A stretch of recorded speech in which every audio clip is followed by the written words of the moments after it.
There is a place that is spoken about only in whispers, a dark area that spawns the beginnings of urban legends, a place where anything can happen and usually does. During the light of day, it hides just outside of view, but when the sun goes down, spirits, creatures of the night, roam free, and things do go bump in the night. It is in every state and every country, and there is no escaping it, no matter how safe you feel behind your locked doors and latched windows. So we invite you to turn down the lights and turn up your radio while we join Dave Schrader and Tim Dennis, your hosts, on a journey into the darkness on the edge of town. Hello and welcome. You're tuned in to the best in paranormal talk radio. This is Darkness Radio. I'm your host, Dave Schrader. Folks, I've got to make a quick announcement, and I need you to listen to me on this, please.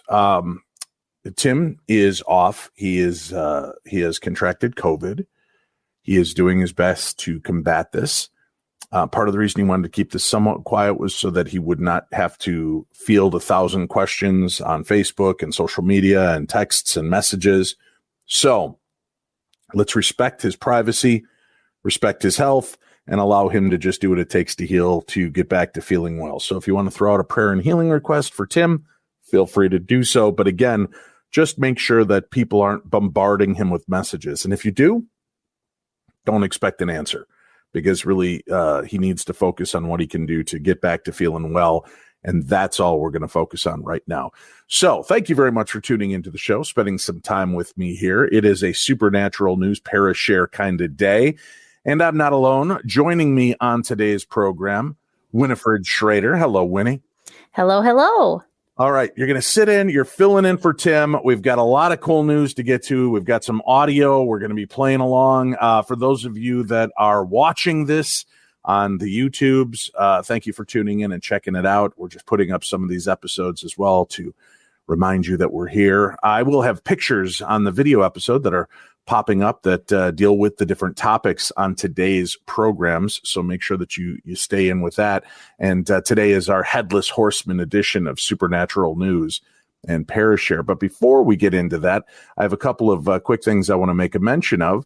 First and foremost, I want to thank everybody for all the great birthday wishes. My birthday on Monday, where I turned 54. I got way too many messages. I cannot possibly answer them all, but thank you all from the bottom of my heart for the social media messages, the email messages, everything. It means a lot to me, and I appreciate you welcoming me into my 54th year, and that means a lot. What would really mean more to me is if this Friday you tune in to the new shock doc on Discovery Plus. Demon in the White House begins streaming November 26th exclusively on Discovery Plus.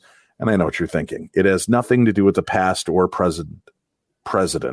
It actually talks about the spirituality of some of the former first ladies and their evoking spirits. And could that have opened up a portal inside the White House? There are many ghost stories surrounding the White House and many accounts from famous dignitaries and heads of state to former residents and employees of the White House.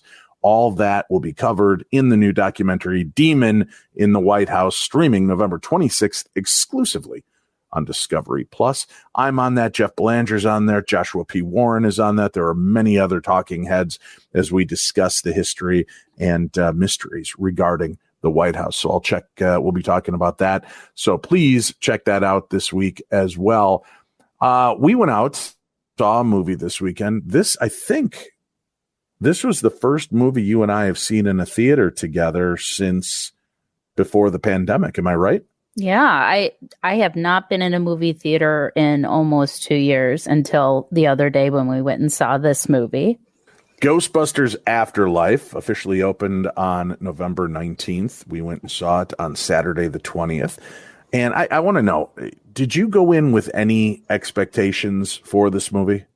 Well, the expectations I had, I love the whole dynamic of the original Ghostbusters. You have Dan Aykroyd, Bill Murray, Ernie Hudson, and Harold Ramis. Right. And knowing that Harold has passed away, it was hard for me to like, God, how are they going to do this? How are they going to tie all that in with a new movie, new cast, and having one of their key characters not here with us anymore?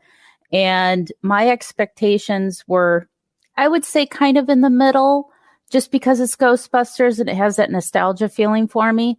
But I was blown away. I was just blown away by the movie, and I don't want to give away the ending, but I think Ghostbuster fans will be pleased. Yeah, I went in trying to keep my expectations low. I like Paul Rudd a lot. I like the cast that they've put together. But again, the handover movie that they tried to do a few years ago, they refer to it as the Ladies Ghostbusters movie, did not do well. I mean, I guess it did well financially, but not critically or with the fan base. It did well financially, but not enough to bring a sequel. I was disappointed in it. I wasn't disappointed in those actresses. I just thought that they weren't given a very strong script, and there wasn't heart to the movie like there was in the originals. I really started feeling good about Ghostbusters Afterlife once I started seeing from many different critics that, usually are very stodgy, saying this movie kind of hit it all for them. Emotions, nostalgia, brought some real joy and some tears. So I went in with that low expectation, but high hope. And I really felt the only complaint I have is that it takes too long. It's a slow, steady build, but what they're doing is introducing us to a whole new generation of Ghostbusters, essentially. Yeah. And, giving us backstory and what's happened to the original crew in this time. But it was, in my estimation, just a little too slow. If they'd have pulled maybe 20 minutes out of this movie. Yeah. 15 to 20 minutes. And I know that's hard because you want to give enough time to start to care and like these characters, which I felt they didn't really do well in the reboot of the series a few years ago. I get that dangerous line they're walking, and you have to build some heart behind this. But once you get into the flow of the movie, it does fan service. There are a lot of nods to the original movies, and stay through all the way to the end of the movie, folks. That's all I'm going to tell you. I saw a lot of people leaving early. Just stay through. It's a fun little visit throughout the flick. The only person I'm still disappointed that didn't make this remake was Rick Moranis. Yes, we miss Rick. That was the only part I wish they would have found a way. I know Rick has really kind of stepped away from acting, but even if it would have been a 30-second Skype call or something, just to kind of show him in the mix. But it was great seeing Ernie Hudson, Dan Aykroyd, Bill Murray back in their roles and kind of having that same vibe together when they're on screen. So I really enjoyed that. There's a few other great little cameos throughout the movie that I think people will dig. So on a scale of 1 to 5, 1, it's horrible, 5, it's amazing. I would give this movie a solid 4 because, again, I thought it had a lot of heart to it. It was entertaining, just a little too long. That's my only complaint for this entire movie. And I'm actually interested to see where they take this next. Now, I know last week we talked on the show about the fact that they're considering a TV series, like a Netflix or Amazon Prime TV series. I wouldn't be opposed to that. I could see this playing very well, especially with this current crew. I could see this being a fun TV series. So I'm not opposed to seeing where it goes from here. Yeah, I'm right with you on that one. I would rate it about a 4 because, they could have cut a little bit out of the movie. And I know there's been rumors back and forth the last couple of years that Rick Moranis might get back into acting. So I'm not sure why. Maybe he didn't want to make a cameo in this. But he did get back in acting. I think he did a commercial. He did 1 or 2 little things, and then he got punched in the head randomly on the street in New York City, I think it was, and dropped. And I really haven't heard much from him or about him since. So our thoughts and prayers are out with Rick Moranis as well. I hope that whatever it is keeping him from acting brings him back to it because he is sorely missed. Yeah. Now, we did watch another movie, and we just did this on Monday night on my birthday. went out for dinner, some delicious ribs, came back, wanted to watch a scary movie. And we sat down with my daughter Ripley and we watched a movie called The Girl That Got Away. And I just happened to be scanning through like Amazon Prime new movies that were popping up. And I saw the trailer for this and I thought, wow, this looks like it could be potentially good. As we mentioned, nothing about the premise of Ghostbusters Afterlife, and that there's a reason for that other than, it's kind of a introduction of a new generation. That's about all I want to leave you with. I want you to enjoy every magical moment that happens in Ghostbusters Afterlife without us telling you anything. Now, in The Girl That Got Away, I will tell you it's an interesting setup. This kind of weird woman is snatching girls and keeping them hidden in the woods in this little shanty house. And just, it's a bizarre story. And a girl gets away and we get to kind of follow what happens to her from childhood to, when she's suddenly an adult in this town. And then the killer is kind of unleashed again, just like the new Halloween movie. So it was more, I would say, a psychological thriller than a horror movie per se. Mm-hmm. And the commercial, the trailer for it made me a lot more excited about it than the movie. The movie is a full 2 hours long and it's about 45 minutes too long. It was like one of those never ending movies. It languished a lot. There was just a lot of downtime. And I know they were trying to build tension, but it wasn't working. It was still an interesting movie. I would say for kind of the originality of what they were going for and the concept, I would give that a 4 out of 5. But overall, this movie kind of fell flat for me. I'm going to go about 3 stars total, 3 out of 5 stars. The Girl That Got Away. It's on Amazon Prime. I think it was $4.99 rental. I got my $5 out of it, but I just, like I said, again, this was my movie. Probably they could have pulled a half an hour out of it, and it would have flowed a lot better. Mm-hmm. I mean, I honestly, I didn't really care for it. I just felt like it was very disjointed, though the storyline and what the base of the movie is original, but it just, to me, it felt very disjointed. But, if you're into psychological thrillers, it could be the movie for you. I mean, to me, it just felt very slow, and I understand that tension build, but it, like you said, it just wasn't building that tension enough for you. So not a good tension. It was more like, just get to it, yeah. As opposed to, oh my God, what's going to happen? When is this? Like Hitchcock said, the tension isn't in something happening. It's in the bomb under the table, but the two people talking at the table don't know it's there. And you and the audience are on the edge of your seat. And in this movie, it's kind of the opposite. It's like the ticking time bombs. Everybody's kind of aware of it except for the main characters again, but in a different way. It just, like I said, 3 out of 5. Maybe you guys will like it a lot more. What are you going to give it? 3 out of 5 as well? I would say 2.5. 2.5 out of 5. Oh, that seems fair. Yeah. That seems fair. All right, well, let's get to it. It is supernatural news and Parashare. I said it is the Headless Horseman edition. I had a story sent in to us from Legends of America and El Muerto, the Headless Horseman. This was an interesting story, so I wanted to share it, kind of a Parashare in itself. In the 1800s, Texas was a wild and lawless place, attracting all manner of thieves, murderers, and other ruthless outlaws. To combat these many desperados and fight the Indians who were prone to attacking the white settlers, in rode the Texas Rangers, who set about in taming the Wild West frontier.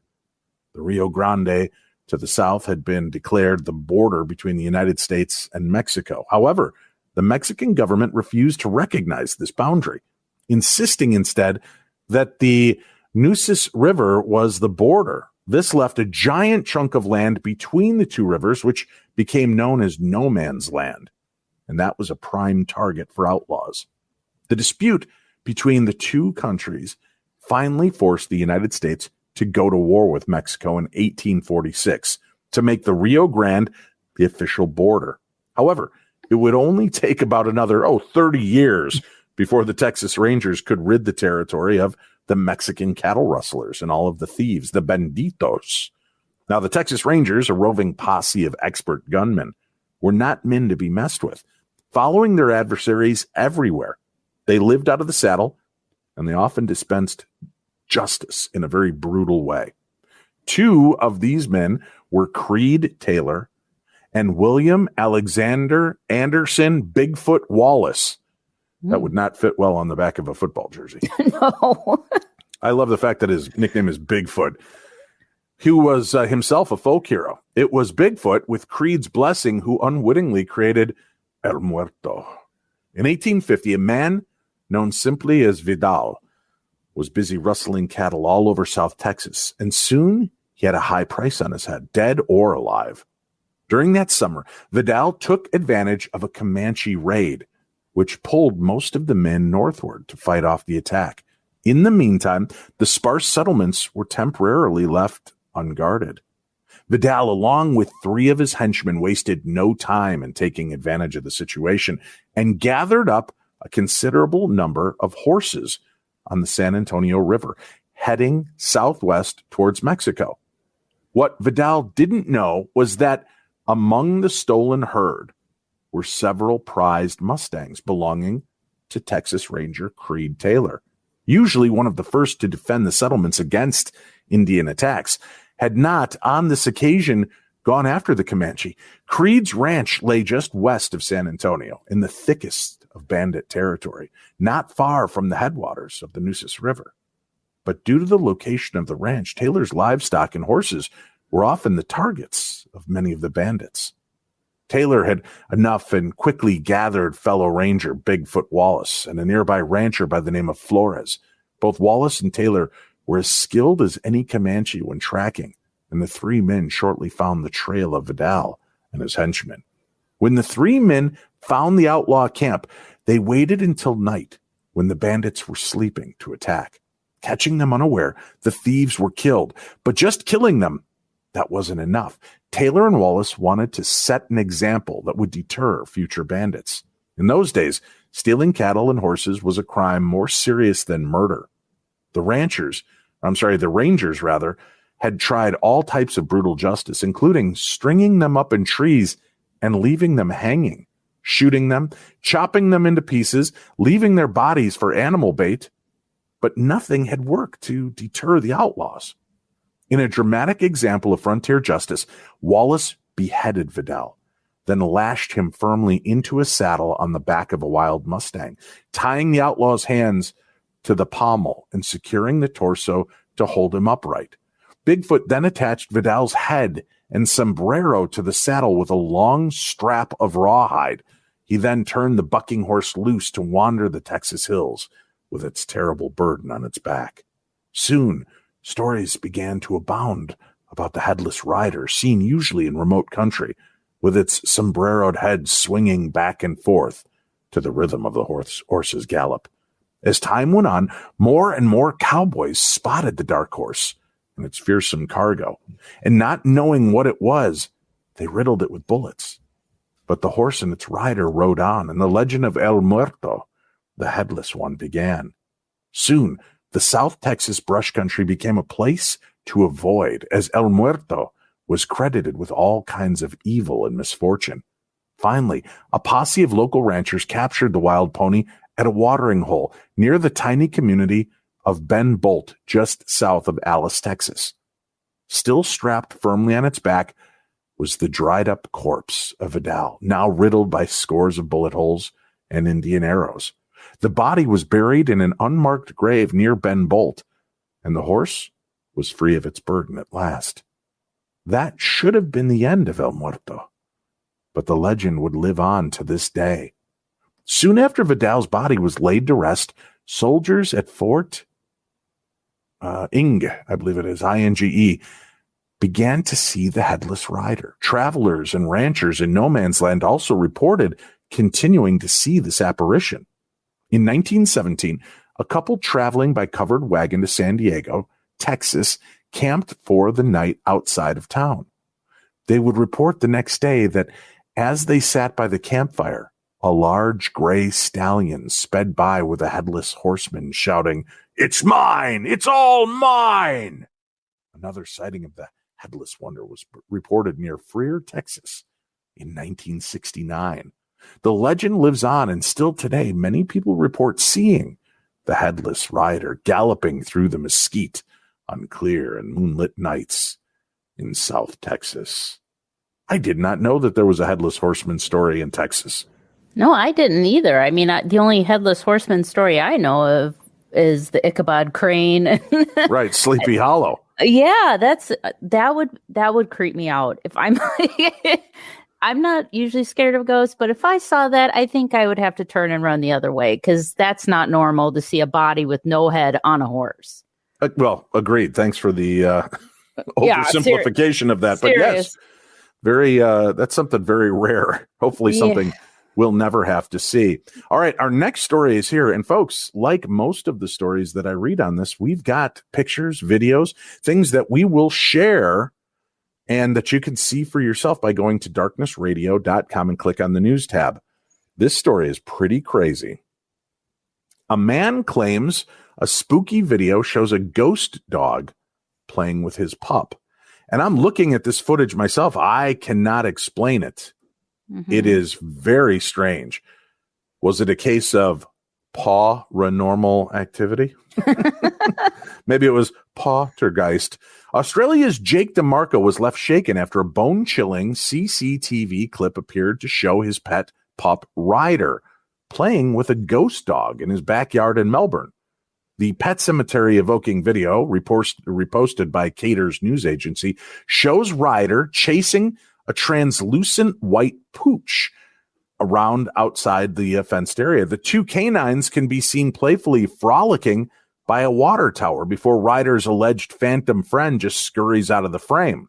DeMarco, 38, told Caters he was particularly shocked at seeing the second dog in his backyard, which is reportedly secured by a locked high fence and therefore impossible for a canine to breach. Now, upon spotting this freaky footage, the frightened father of two ran outside to try to spot Ryder's paranormal seeming playmate. However, by the time the Casper canine had, by the time he had gotten out there, the Casper canine had vanished. And this isn't the first time an alleged spectral entity has been caught on camera. In February, urban explorers received the fright of a lifetime after encountering a mysterious disappearing figure while pursuing an infamous abandoned nursing home in the UK. But this footage, you can go on our website and see it at darknessradio.com. Click on the news, and you'll see the man claims spooky video shows ghost dog playing. It's crazy. First of all, his dog, I don't know what kind it is. Almost looks like kind of a greyhound or a not a Dalmatian, Doberman kind of shaped body. And it's very dark. And then you see this wispy, almost exactly the same size and shape, ghostly white version of the same looking dog dancing and prancing around him. Yeah. I could see the shape of it, but yeah, it almost looks translucent, like it's not fully solid. Right. And as the video goes, you'll see it. There are points when like the dogs will cross and you can see the black dog behind the white dog. You can actually see through it. So it's really weird. Very, very strange piece of evidence. Let me see what else we've got going here. This is interesting, right? We're fans of The Simpsons in this household. Oh, yeah. Well, predicting 9/11 was just an insane coincidence, says The Simpsons showrunner. One of the original writers for The Simpsons has revealed why he believes the show has such an uncanny ability to accurately guess things that will take place in the future. Indeed, in its over 30 years on the air, the animated Nostradamus has been credited with predicting everything from Roy Horn being mauled by a tiger to fish having 3 eyes, Apple's keyboards having a glitch, the big Game of Thrones surprise ending, European beef being contaminated with horse meat, and perhaps most famously, the September 11, 2001 terrorist attacks. The showrunner of The Simpsons, Al Jean, who has been writing for the show since it premiered back in 1989, believes the trick to its correct prognostications is both luck and the sheer quantity of episodes that have been produced. One of our writers, the guy whose episode predicted Donald Trump as president, said it best. If you write 700 episodes and you don't predict anything, you're pretty bad. If you throw enough darts, you're going to get some bullseye, Gene told NME recently. Still, he notes that he finds the show's unintentional 9/11 prediction particularly strange. And this is a weird one. I will admit it's an interesting picture. The 9/11 one is very bizarre, said Gene. In the episode, in the World Trade Center episode, City of New York versus Homer Simpson is the episode you can find this in. We do have a screen cap of this picture in the newspaper, or in our news section, rather, not our newspaper, but you can go see it. Anyway, there's a brochure that Lisa is holding up, and it says, it's got the dollar sign, then it says 9. So it's $9. There was a brochure reading $9 a day. And then behind the bus, you see the Twin Towers. So on this, it looks like 9/11, which is pretty weird.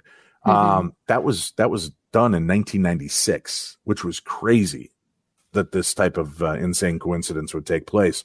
And it's not just Providence that makes the Simpsons writers so good at randomly seeing beyond the present, though. It's also intelligence. Mostly, it's just educated guesses, Gene continued. Stanley Kubrick made his movie 2001: A Space Odyssey back in 1968, and there's Zoom and iPads in it, but that's because he had futurologists helping him construct what the world might look like in 30 years' time. As for the show's own future, Gene says that another Simpsons movie is down the line, although animators already have more than enough on their plates just creating the TV show. We're cursed by high ratings, Gene said. We're still on the air as a TV show, and that takes up a lot of time. I worked on the first movie simultaneously and on the show, and it nearly killed the animators. But we have an idea. It's just that we're waiting to see what the environment is. So there might be some more Simpsons news coming along, more Simpsons shows, which is going to make our next story even better. Right. Yeah, this is an interesting one. A man hospitalized. Oh, I'm sorry. Wrong. We're not there yet. Man waking up from a 25-year coma is pumped that the Simpsons are still on. I think we have the audio of him when he woke up and realized it. Woohoo! A Detroit man recently awoke from a coma he's been in since 1996. And was reportedly overjoyed that his favorite show, The Simpsons, still airs every Sunday on Fox. Oh my God, this is too good to be true, said Jerry Elwood, who suffered severe head trauma in a car accident 25 years ago and has been in a coma until his surprise awakening. As you can imagine, it's been a wild couple of days adjusting to the world and all of the innovations that have been made this century. But at least there are some familiar comforts, like the great American satire still going strong, surely carrying on its own proud tradition of scathing humor and unparalleled consistency. Can't wait to get home and start catching up. You might be a little disappointed in that. Just a little. Imagine one day you're watching your favorite TV show at your friend's place. You get in your car to drive home, and then you wake up in a hospital, and there's hundreds of new episodes added, Elwood. Pretty cool, huh? Family members were unsure how best to address the later seasons of The Simpsons to Jerry as he became familiar with the new modern world. I really feel like we should just warn him, but I don't want to overwhelm him, said Cynthia Elwood, Jerry's mother. Put yourself in his shoes, will you? You've just woken from a 25-year coma. You're learning about smartphones and COVID and everything in between, and the last thing we need to tell him right now is that the greatest show of all time now merely exists as a shell of its former self. An undying reminder that literally every good thing in the world eventually turns to shit. It might be too much to handle, according to this article. Elwood's doctors warn the patients waking up from extended comas often find trouble adjusting to the modern world, the hardest part of their recovery. Oh, yeah, with physical therapy and proper treatment, the physical stuff can be taken care of, no problem, said Dr. Roxanne Chandler, who oversaw Elwood for several years. What will take longer to grasp is that we're still getting weekly installments of these beloved characters portrayed by that incredible voice cast. But we all just sort of shrug about it because it's just fine at best. That's the part that's going to take a while for Jerry to adjust to. Oh, my God. As of press time, Elwood was also super pumped to find out he had 8 Star Wars movies to catch up on. Oh, my God. This has got to be like a satire story, but I don't think it is. Well, if you were in a coma for 25 years and you woke up, what was one thing that you hope is still around? McRib sandwiches. The McRib. There is no other question out there to discuss. The McRib sandwich would be the main thing. You're welcome, McDonald's. You're welcome. Yeah, that would still be my jam right there. That would be the thing that would excite me. I don't know. What would I be excited to see that is still around if I've been in a coma for 25 years. My kids, my wife, perhaps. I don't know, unless, of course, she's now Mrs. Juan Valdez, the pool boy's wife. I don't know. Maybe I wouldn't be as thrilled to see that happen. I don't know. I just think of all the stuff I've missed, but again, all the headaches I've missed as well. Here's what I would say. It's really tough because you saw me the other day on my birthday, all maudlin, looking through pictures of my kids. And now they're all, high teens and adults. And that my heart just crushes because it's like, God, I just wish I had those moments back when they were little and cuddly and affectionate and sweet. And you'll never get that back. Yeah. Yeah, I totally agree. Yeah. Never get that back. So that's kind of been a big bummer for me. But I don't know. I wouldn't want to have missed much. I mean, there are a few months here and there. And all of 2020 can kiss my ass, but exactly. The rest has been okay. But at least we're not this next guy. Oh. Yeah. You like that picture? A man has been hospitalized with a mysterious seizure and was diagnosed with tapeworms that have been living in his brain for decades. Oh. Doctors who treated a man hospitalized with seizures, disorientation, and strange behavior, mostly paranormal investigators, said tapeworms had been living in his brain for years, undetected, according to a case study published Thursday in the New England Journal of Medicine. The 38-year-old man appeared to be in perfect health until one night when his wife awoke to find him on the floor shaking and speaking gibberish, according to the case report. Well, now you have a reason to send me to the hospital, honey. Have them check for tapeworms next time you find me like that. He was hospitalized. The doctors treated him for a seizure, noting that he was unresponsive to questions and seemed to be involuntarily gazing at the ceiling.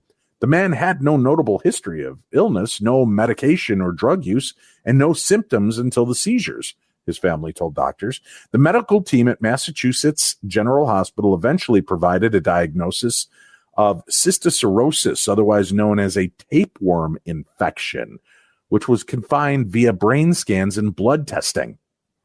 2 decades earlier, the patient had emigrated from a rural area in Guatemala where parasite-related illness is endemic. According to the case study, parasites from eating undercooked and unsanitary meat or fish can be passed from person to person if people with infections don't wash their hands after using the bathroom.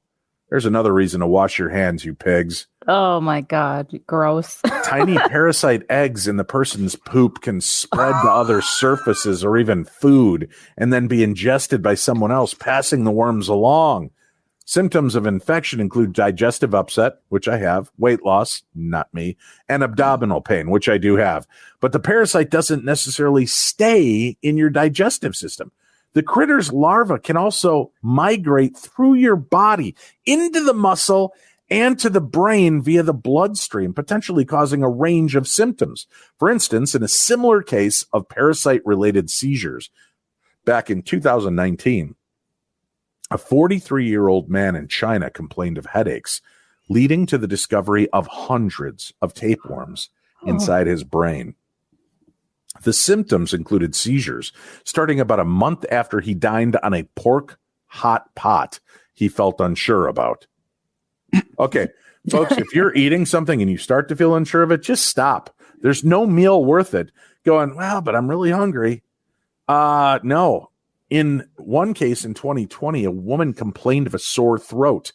Doctors found an inch-long parasitic roundworm in her tonsil, most likely caused by sashimi that she ate 5 days earlier. Oh. It can also take years for symptoms to appear. However, since the parasite's eggs can lie in wait inside the body without prompting an immune response, that's what Ars Technica reported. So they could just live in your body for years. Your immune system, it just keeps walking right past it, doesn't even recognize them. Oh, that's nasty. Yeah. In regions where parasites are more common, including parts of Asia and Central America, as many as half of epilepsies. Good God, get me tested. Too many undercooked McRibs. That's got to be it. It says, in regions where parasites are more common, including parts of Asia and Central America, as many as half of epilepsy cases are related to tapeworm infections in the brain, according to research. Tapeworms specifically can also be found in some parts of the U.S., including Texas, Southern California, and New York City, according to the case study. Why do I have a feeling it's Texans, Southern Californians, and New York residents spreading that rumor to keep people from coming? Yeah, because looking at this thing, I wouldn't want to go anywhere near it. Mm-hmm. I mean, this looks like it came straight out of a cave on Tatooine in Star Wars. It's nasty looking. Here's your nerd card, by the way. Well played. Yeah. Yeah. Ugh. Fear of the parasites have driven a trend downward toward viral cleanses, products that claim to deworm the body to heal ailments as varied as brain fog and weight problems. The idea that there's a living organism inside us robbing us of nutrition and health is something people can latch onto, and the fear is a selling point, Stoller said. The best way to prevent tapeworms is cook your meat, especially pork, to an internal temperature of between 145 to 160 degrees Fahrenheit, according to the CDC. Thoroughly wash your hands and any plates or utensils after contact with raw meat. Always wash your hands after using the bathroom. Mm-hmm. Oh, my God. It's sad that we even have to tell people that. Look at that parasite. Look at that thing. It looks like the top of the predator's head. Yeah. Like his helmety thing. Oh, my God. Yeah, it looks like it's something out of this world. Like maybe it's an alien. I don't know, because that's what it looks like. It doesn't look anything earthly at all. No.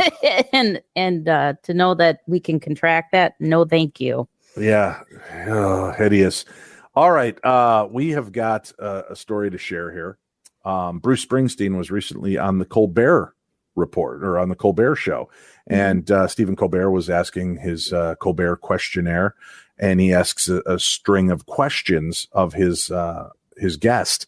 And this was one that kind of intrigued me. You know, obviously Springsteen's new album, Letter to You, has a lot of, songs related to getting older, death, ghosts, just having those memories. And he's certainly written about it throughout his career. But here was an interesting point. We'll go ahead and let Colbert and the boss take over from here. Yeah. What do you think happens when we die, Bruce? Okay, individual consciousness, adios. But our souls and our spirits, I think, grow and live on with the people that we've loved and who've loved us, and with people we've had impact on with our work or in our daily experience. So I'm going with that. That's okay.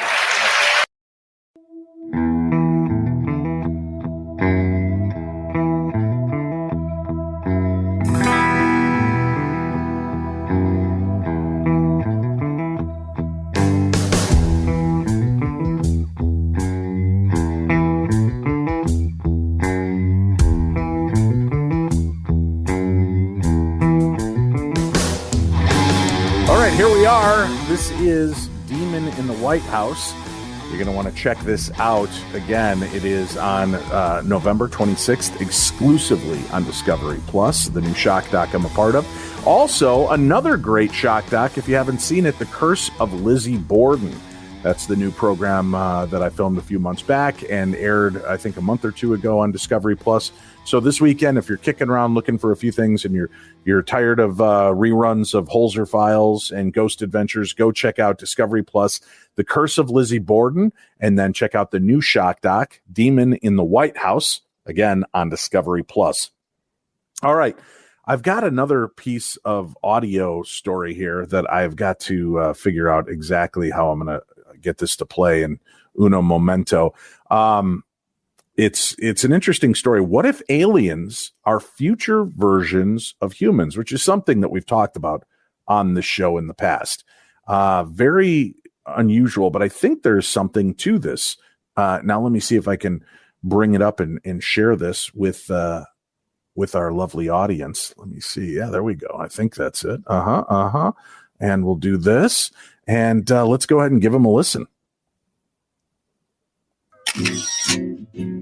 What if you found out that you had a long-lost relative? And what if that long-lost relative was from a different planet in our galaxy? And What if this faraway planet was home to billions of humans, just like Earth? But these humans don't look anything like us because they're from the future. Could aliens be future versions of humans? How far ahead of us would they be? How much would they have evolved? Would we be able to understand each other? And what would meeting future humans mean for humanity on Earth? This is What If, and here's what would happen if aliens were future humans. In 1947, a mysterious object crashed in the desert near Roswell, New Mexico. You all know this story, but could it really be aliens? The mysterious object was officially declared to be a U.S. Army Air Force balloon. But then, decades later, U.S. Navy Commander George W. Hoover, who had top-secret clearance, revealed that the mysterious crash involved time-traveling humans. Somehow, these future humans had developed the technology to overcome the technological limitations that prevent us present-day humans from making the same type of trip. Some theories suggest that these future humans travel back in time in order to understand their biological past. Maybe these same time travelers helped our ancestors to make huge leaps in scientific and technological knowledge in a relatively short amount of time. But if any of these theories are true, should we be prepared for another alien-human visit sometime in the near future? And what might we expect from this close encounter of the third kind? If aliens, future humans, were to come and visit us again, they would probably look similar to how they appear in movies. Like us, they'd still walk on 2 feet, but their heads and their eyes would be much larger. This fits with predictions of how present-day humans will continue to evolve. We can expect our heads to be bigger and our upper skull to become more rounded to accommodate a larger brain. And as our civilization advances enough for interplanetary travel, our eyes would get bigger so we can see better in dimmer environments that are further away from the sun. Future humans might also find a way to slow the aging process. So it would be possible to make several trips to places thousands of light years away within one lifetime. If we want to travel somewhere that's 60,000 light years away, and if our technology could do it, then it would be a 60-year flight for anyone on board. But when they got back to Earth, 60,000 years would have passed. We'd like to think that humans of the future would solve this problem so they could visit Earth and come home to tell their family and friends about their trip. But if future humans find a way to live for thousands of years, would that lead to a massive overpopulation on whichever planet they inhabit? Well, chances are, if they make it possible to live that long, they will probably succeed in optimizing their existence before that. Their civilization would undoubtedly be a lot more efficient than ours. The reason being is that they could be centuries, if not millennia, ahead of us in evolutionary terms. Future humans would be a lot smarter, and they'd have better technology to maximize their space and live in densely populated worlds without producing the same high levels of pollution that we do on Earth. In fact, you could bet that future humans wouldn't just have better technology, they'd be technology. Just like some humans today have implants to perceive sound or to detect atmospheric pressure, the humans of the future would likely have dozens of technological implants to make their lives easier. Think about everything your cell phone does for you. Now, imagine you could command it with your thoughts and that it would only be a small chip in your brain. A chip or implant like that might also explain why those who claim to have encountered aliens have said that the aliens spoke to them in their native language. Could future humans simply have automatic language translators implanted in their brains? Or would humans of the future evolve past different languages, instead using one universal language, like Esperanto? If you think this topic has more to it than just a what if, then why don't you join us on the What If Discussed podcast? We go further in depth with the possibilities of aliens actually being humans from the future with Dr. Mike Masters of Montana Tech University, who has written a book postulating that aliens are actually... Very cool. What if all of these creepy ass aspects, what if we're able to use our cell phone through our brain simply thinking of the person's number? That could get you in trouble at specific times. Yeah. Very, very weird. We got an interesting story here. Let me get to the topic of this. I would put up the actual photograph that's in the article, but it's so grainy, it's impossible to see. So you just have to go to our website to kind of see it for yourself. So if you're looking on YouTube and seeing this image, I've just put up a placeholder image of Dog Man to capture this story. Man captures horrifying half-man, half-dog creature that stalked him. A man in Australia claims he's been stalked by a bizarre dog-man creature in the outback, saying he's now sharing his story of the terrifying encounters to protect others. John was fishing in his kayak in the Australian bush on Boxing Day last year when he heard a snap come from the woods next to him. He was previously skeptical of reports of a half-human, half-dog-like creature, which first originated in Michigan in the United States back in the 1800s and have since spread across the world, but now feels convinced this is exactly what he saw. Detailing what happened, he said, I noticed that every time I took a stroke with the paddle of my kayak, whatever this thing was, it was taking a stride to each paddle I was taking. I stopped for a bit and the sound stopped in the bush too, and I thought it was a bit odd, so I took off paddling again, and sure enough, as soon as I started to paddle, every stroke, this thing would take a step. So whatever it was, this thing was following me. It wasn't a coincidence. It was more of a stalk. After spotting this blackish figure in the trees, John got out his phone and took a photograph. He continued, the creature, I actually got it in the photo of what I think it is. I've spoken to a few people, and I reckon it's Dog Man. Now, after that, I couldn't go back to that area to check it out by myself. I was petrified for probably a month after. I was waking up in the middle of the night and seeing the creature in my dreams. John said things got worse when he returned to the area to fish again, recalling how he heard a bit of a bang and then something running. As it was running, it was smashing trees out of the way, he said. I don't know if they were breaking it or it was hitting them. You couldn't see what the bush was. It was just so thick. The supposed beast then began to roar before taking a breath in that was even louder. John said it just went to a whole nother level, adding, it was crazy. I could hear in my head something saying, go now or you'll die. Or perhaps more like, hey, go now or you'll die. That's probably the better Dogman voice. It wasn't my own voice, my own consciousness. It was something else. That 10 minutes was probably the longest in my whole life. I thought I was going to be killed. I had no weapons. I didn't even have my fishing knife. No phone service. Thankfully, he was able to escape in his car, but now fears that others may not be so lucky, which is why he's speaking out. I had heard about it, the Dog Man, and thought it was a joke, but actually, I've had encounters with it now. It's terrifying, he said. I wouldn't be putting myself out there showing these photos if it was a fake, or I don't know that there were actually something out there.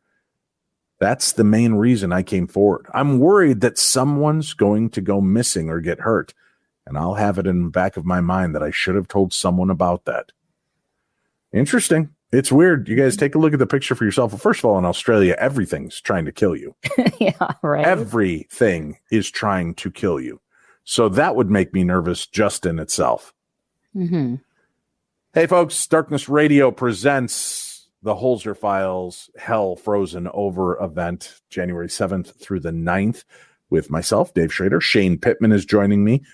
Paranormal engineer Bill Chappell is coming in, and Jamie Hauk, the medium, will be on hand.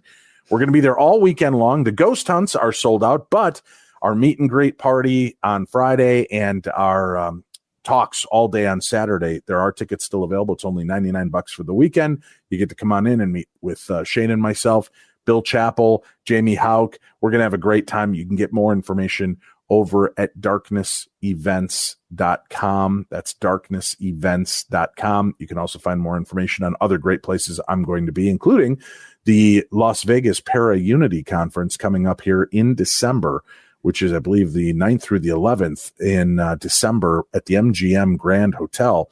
And there are still tickets available for that. If you want to join us, that's December. Hell Freezes Over event in Sauk Center, Minnesota, takes place January 7th through the 9th. The reason I call it Hell Frozen Over is because Shane Pittman told me hell would have to freeze over before he would find himself in Minnesota in the winter, and he's agreed to be here. So hell has officially frozen over. I hope you guys will check that out. A lot of other great events coming up throughout the next year, so make sure you go check out our website and sign up for one of the cool things that we've got going right in your area. I do have an email here. Hi, Dave. Okay. I want to write to you about my experience referencing the Bold Street time slip. Kind of hard to explain, but something happened and felt you were the right person to tell as you referenced it on one of your podcast shows. This morning, my wife got up just before I left work, made a cup of tea, then sat down and gave me that look. You know the one, Dave, the look.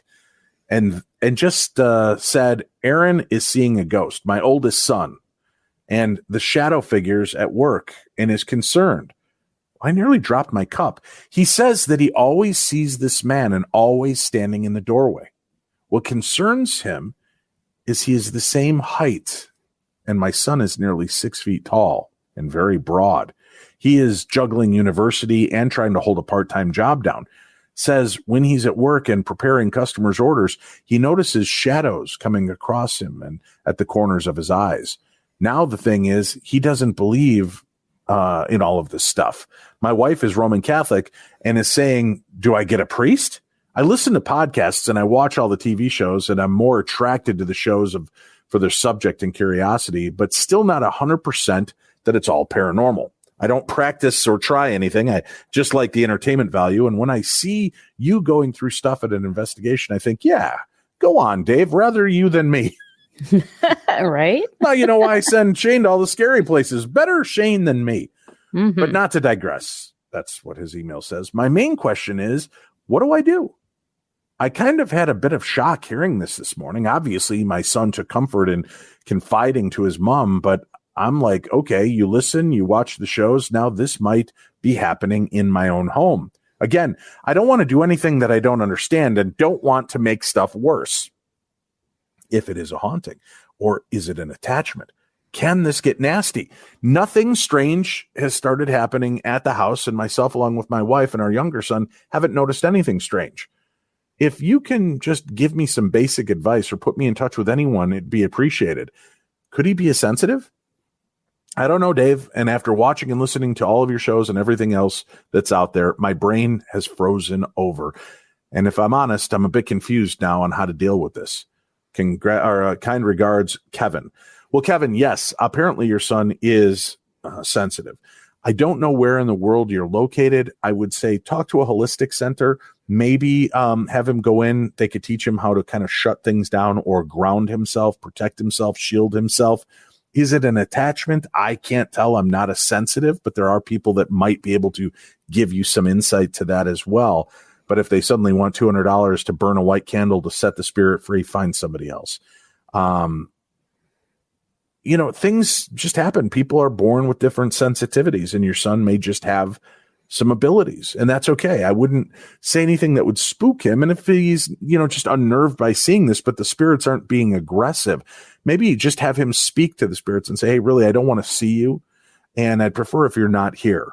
I don't want to connect. I don't want that. And just by putting that out, sometimes the spirits will back off, especially if they believe they're frightening somebody. A lot of times we've had people just put that out there and they say that, and then the spirits beg off and they don't have that problem anymore. So there's a book called The Gift, and the author's last name is Bodine, Bodine. First name Echo. Last name Bodine, Bodine. That book is really a great book to kind of launch you off. There's also another book written by the same author called A Still Small Voice, and it talks about the awakening of these abilities. But keep out of the fear factor. Nothing is scary at this point. It's just alarming and new. You'll probably get very used to it, as he will, as it progresses. If you're religious in nature, as you said, your wife is Roman Catholic, the prayer of Michael the Archangel is a great prayer that many different exorcists and demonologists use to help clear a location. All right. Hello, Tim and Dave. What the hell? You got the names flipped the wrong way. If you happen to read this on air, then thank you for putting a voice to my story. It means a lot to have someone read and listen to the things that happen, to feel them and feel validated. So I have a few stories from my childhood, but till I work up the courage to write them, I'll start with one at a time. Sorry. Honestly, this is hard to do, since it feels, just by bringing up old memories, is like making whatever used to scare me as a child become aware of me again. But I'm tired of keeping these events bottled up. As a child, my parents would send my brother and I to go visit my aunt and uncle at the time in Nebraska. Their house was old yet well-maintained, beautiful yet out of place, and freaking massive for just two people. It was a perfect place for hide and seek, the perfect summer getaway for my brother and I back in the day. But then, when we visited my aunt, she was always very welcoming and would play with us day and night.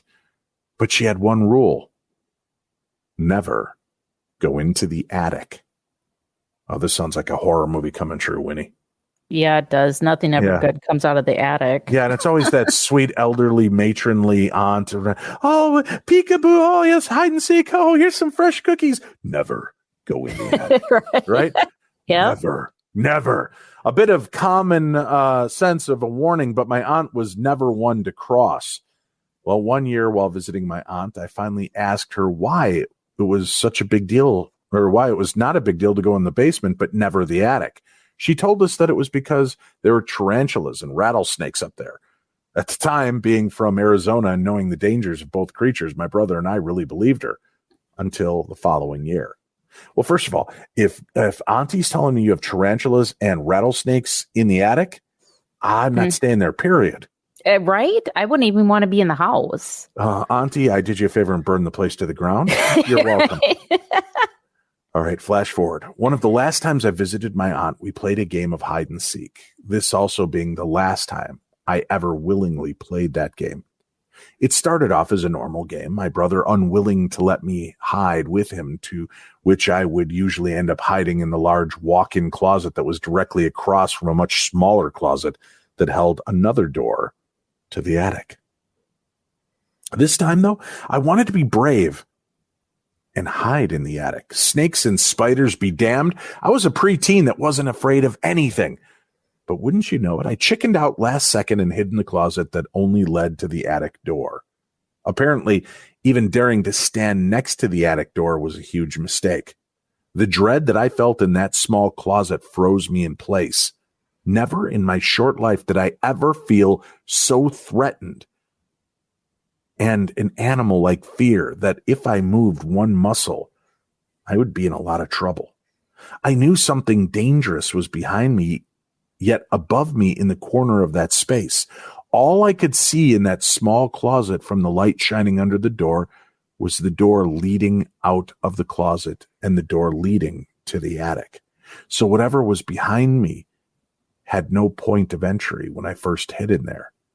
It was a clean and empty closet. 2 walls, 2 doors, no holes, no pipes in sight.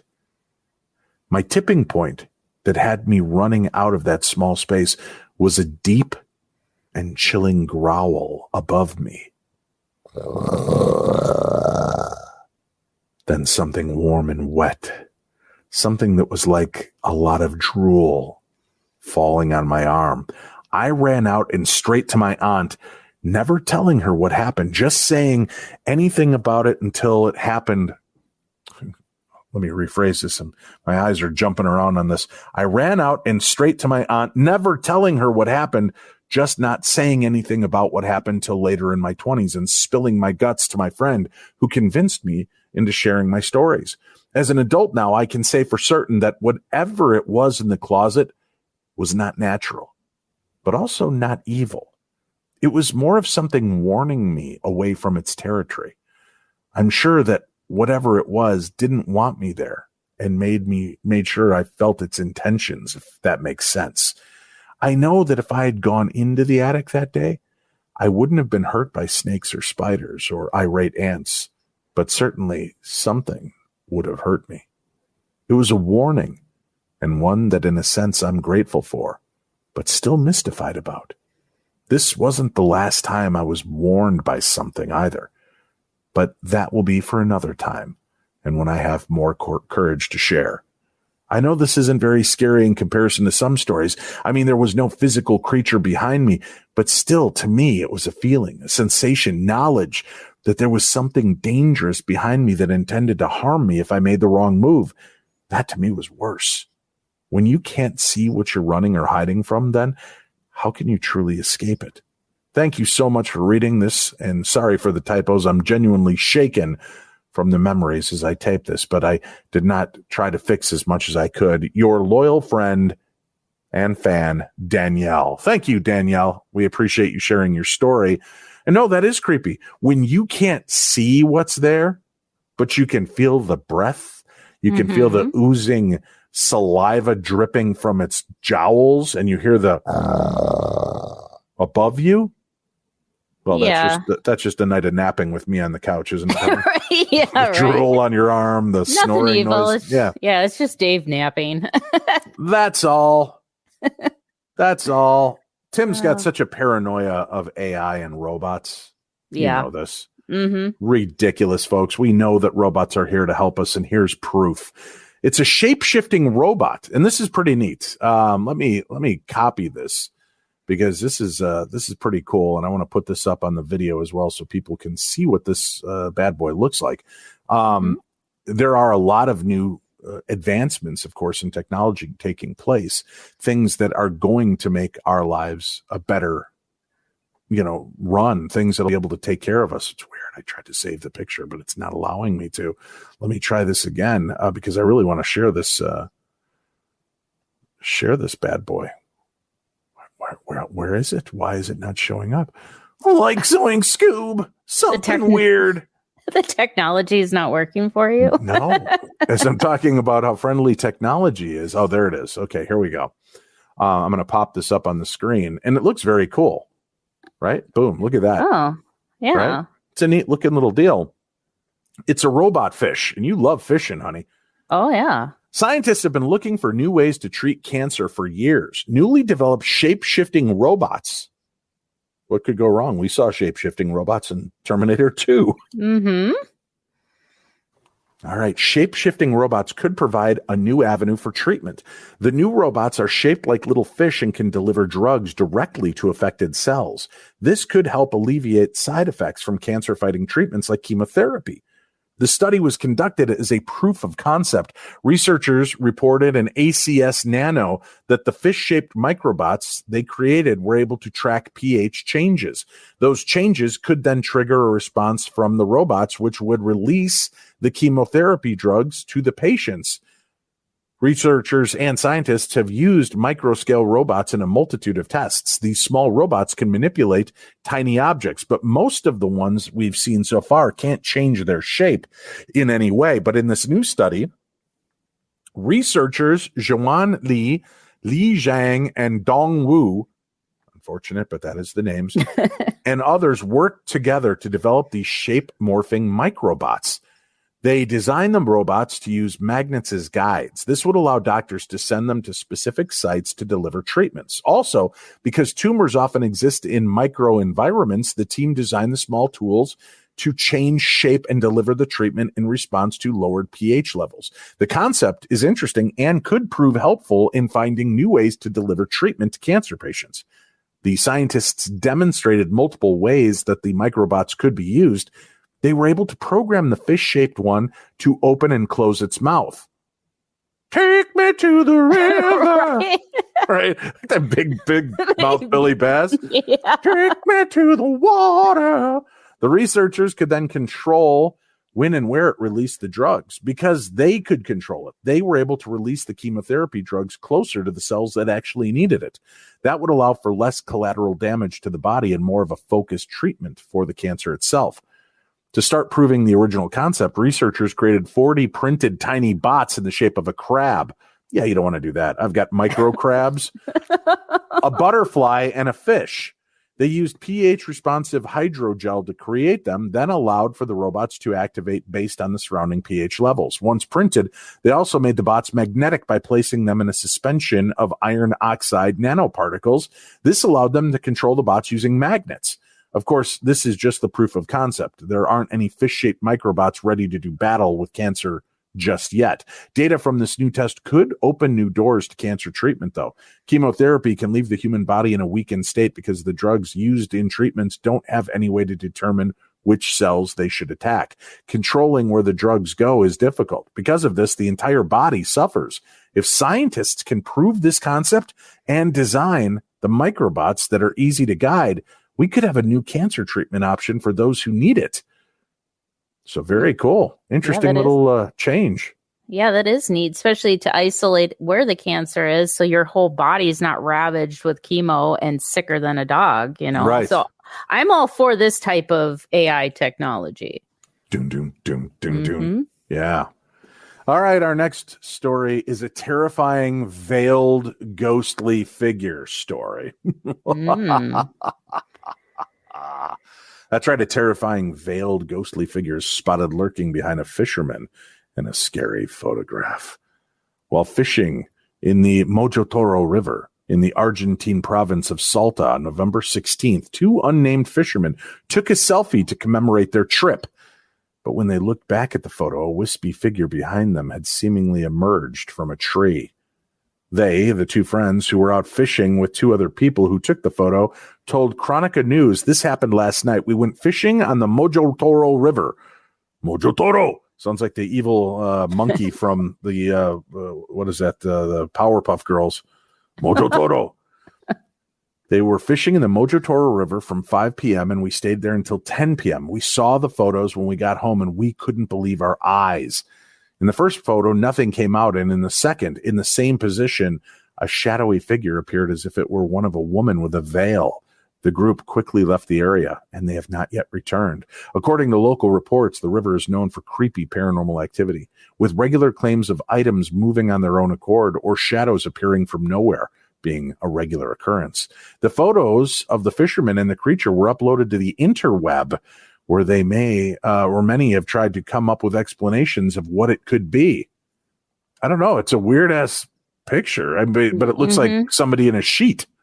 Yeah, it does. It looks like like a sheet, like the traditional ghost that you would cut the eyes out, and but it doesn't look as cheesy as that. It looks something. I don't know. That's kind of hard because it almost looks at the bottom part is translucent as well. So. Yeah, that's interesting. I don't know how that would be in that picture, unless it is a spirit, photobombing the sky. I don't know. Oh, this is weird. I just got a story that was sent to me, and it is a woman survives car being flattened by a semi-truck and crawls out of a window in Washington. It's a real-life miracle story, and I've got the video and the story here. Let me see if, again, I can play this, and we'll give it a shot. But this is crazy. Let me go in here and see if I can pull this up. I'm so new to all of this shenanigan, trying to understand how this all works. Let me see.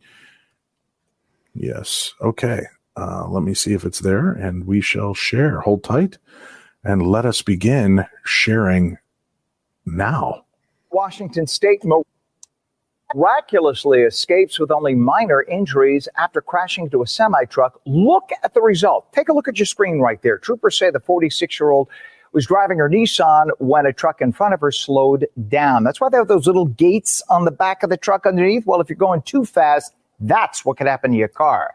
The semi behind her didn't stop, smashed into her. That forced her into the truck, and that caused the car to fold in half. The truck landed on top of it. Some troopers say they have never seen anything like that.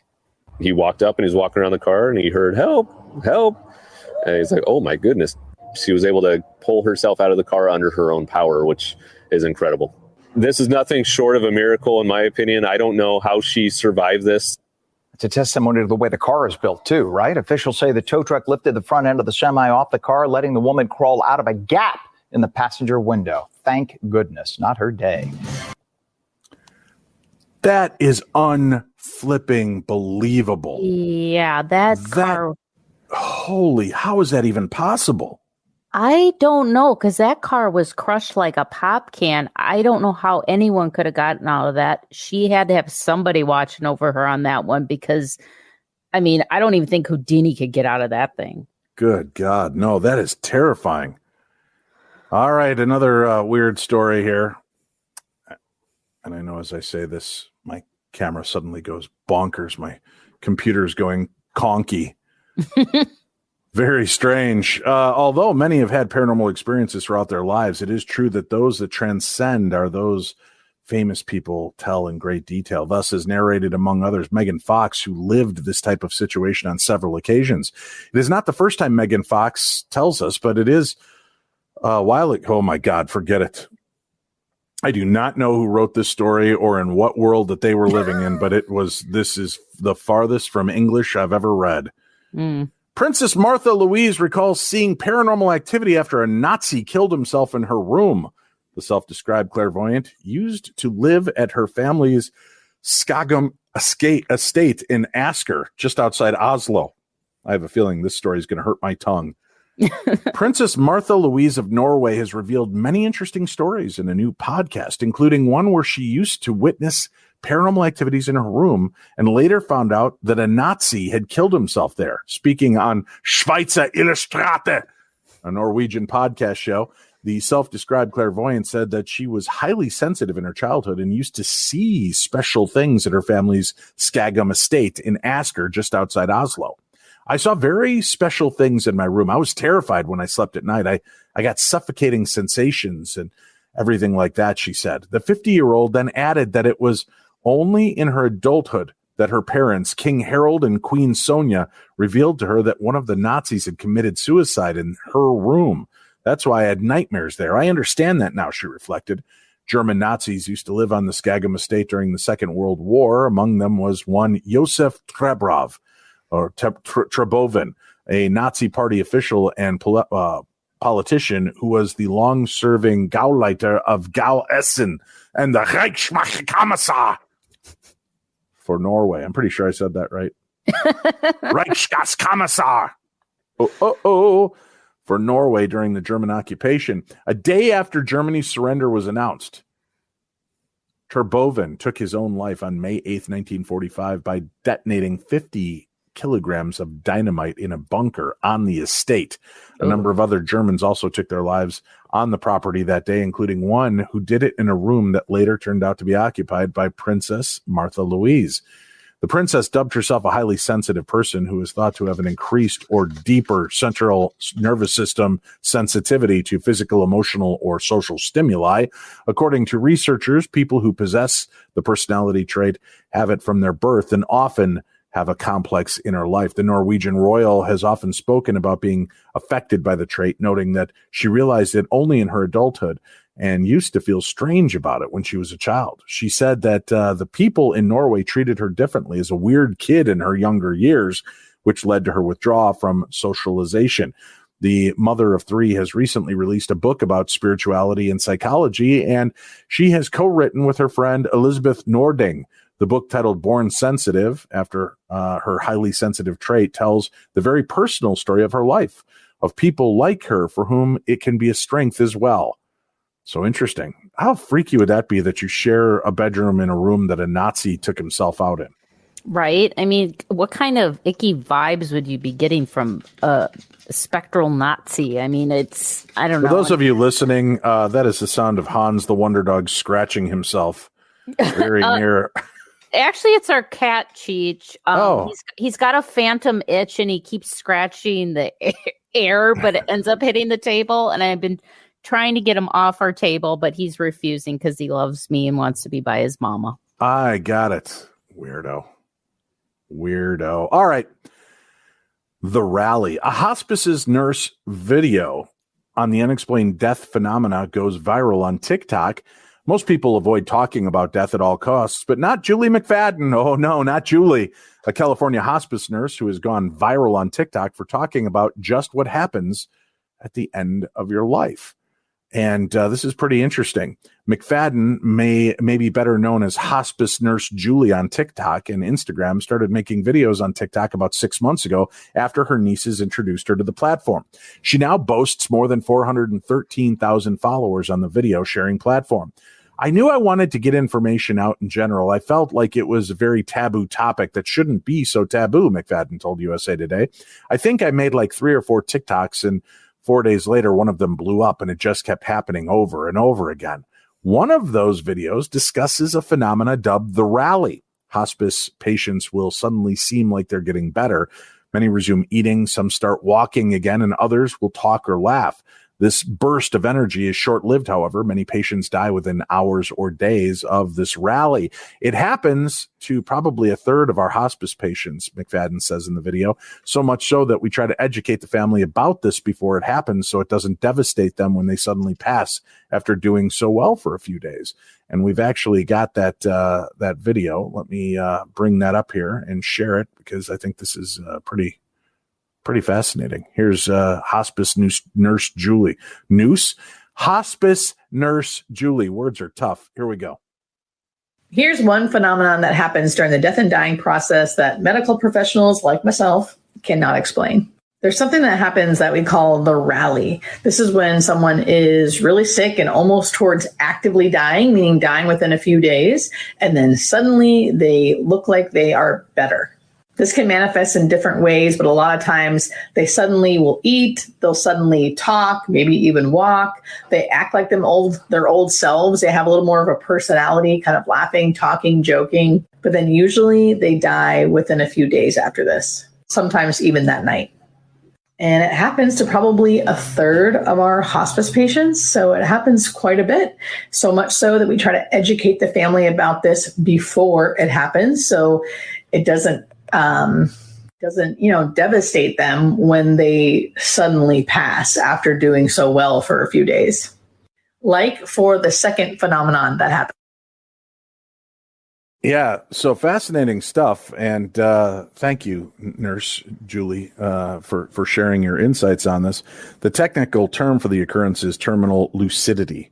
And it's hard to know just how often it happens, said Dr. Christopher Kerr, a hospice physician for 23 years. I don't think there's really good numbers on that, said Kerr. It certainly is safe to say that it's not uncommon. McFadden talks about other unexplained phenomena in her videos, including the occurrence where patients say they see dead relatives, friends, and even pets, some of them up to a month before they pass. The experience usually isn't scary for the patient, McFadden says and explains in her video. It's usually very comforting to them. They usually say they're sending a message like, we're coming to get you soon, or don't worry, we'll help you, McFadden said. Kelly Rice, a senior coordinator for social workers at Tidwell Hospice, said she's seen both of the phenomena in her 11 years of working with hospice patients. One such experience with a patient has always stuck with her, she said, a gentleman who was clearly seeing babies. What I came to find out through his wife is that they had experienced several miscarriages early on, and they never did have children, Rice said. The experience is actually very common, according to research conducted by Kerr and his team. What we found is the vast majority of people, nearly 90% of people in the last usual weeks of life, can report at least one very distinct experience, which is usually vivid, comforting, and meaningful. But what's true for one hospice patient is not true for all, and their experiences are often very individual, Rice said. McFadden said she has worked as a nurse for 14 years, first working as an intensive care unit nurse for 9 or 10 years before transitioning to hospice nursing. It was in the ICU where she became passionate about death and wanting to educate others about it too. McFadden declined to name her place of employment for private reasons. I just saw that there's this missing gap in treating people the whole person and really figuring out what the patient would really want long-term, McFadden said. McFadden says feedback to her videos has been mostly positive. Most people are interested to learn more, and it's connected her with a whole online community of other people whose jobs involve death. And many couldn't imagine being so close to death, McFadden said, and she'd never do something else. To be able to provide somebody with answers and comfort and care and to help that process be easier, it just feels like a gift, McFadden said. I'm so thankful for people like that because I know our hospice nurse that was there when my mom passed away was very helpful for me and my family. Mm-hmm. And it's just, it's so heartbreaking when it takes place and there's no getting over it. And, having them there kind of walking through it and telling you some of the stories, and talk to the nurses at these places. A lot of them will tell you some of the fascinating stories that have taken place and what they've seen. I know when my mom was passing away, and I've told the story before, but I'm just fascinated by it. He said, I think it was like a couple weeks before my mom had passed away in that same room, he had a patient in there, and he and his other nurses, they were writing information and doing their charting when they saw her come out and peek around the corner and look at and wave. And he looked at the other two nurses and he goes, "Oh, she's gone." And they're like, "You saw that?" And he's like, "Yep." And they went in, and sure enough, she had passed away. But her spirit came out and waved to him. Fascinating stuff. Tip of the cap to them at That's those right. nursing homes and hospice care. All right, folks, keep our buddy Timmy in your thoughts and prayers to recover from COVID and do it fully and healthy. And we keep him in our thoughts and prayers going forward for that. Thank you for tuning in. Winnie, thanks for joining me and sitting in and kind of let me bounce off of you with this, with these stories and goings on. You're welcome. That was deep and thought out. I appreciate that. Thank you. Well, I thought you're welcome. Seriously, I thought it cut out because all of a sudden it stopped. And I didn't hear anything. Oh, gotcha. Well, no, we're all still here, but we're heading out now. And we do have another brand new episode that will air tomorrow on Thanksgiving. I hope you all have a great and very happy Thanksgiving, surrounded in love and laughter. And for those of you that are alone this holiday season, I know sometimes it's hard to look back and give thanks, but do it. Be grateful for the good things that are going on in your life. And sometimes they're hard to see through the murk and the mire, but find them and hold on to them. Cherish those moments. And from us here at Darkness Radio, thank you for tuning in and being part of our world. We'll be back again tomorrow with more of the best in paranormal talk radio. I'm Dave Schrader. This is Darkness Radio.